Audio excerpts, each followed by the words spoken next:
বাংলাদেশের সবচেয়ে আকাম্য জিনিস হচ্ছে বাংলাদেশের মিডিয়া।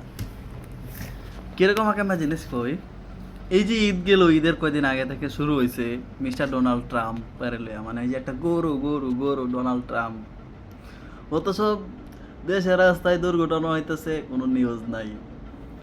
ভাড়া 100 টাকার জায়গায় 500 টাকা নিতেছে, কোনো নিউজ নাই, কোনো কিছুই নাই। হ্যান ত্যান মুখোশ, কোনো কভারেজ নাই। কত দুর্নীতি মর্নীতি হইতেছে, কোনো কভারেজ নাই।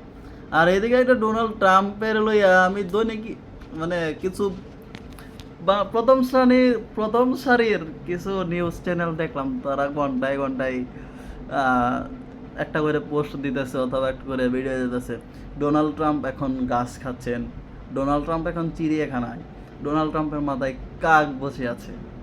তো এখন বলেন এই অবস্থায় থাকলে দেশ উন্নতি কোন বালের তলে। তারপরে নাকি দেখলাম হচ্ছে কি জানি কই, ডোনাল্ড ট্রাম্প এখন পানি খাচ্ছেন 35 লিটার না 25 লিটার। ও, ডোনাল্ড ট্রাম্প কাঁচা ঘাস খাই, ডোনাল্ড ট্রাম্পের প্রয়োজন তিনি 25 কেজি কাঁচা ঘাস। স্যালুট মিস্টার ডোনাল্ড ট্রাম্প, পাক বাংলাদেশ মিডিয়া।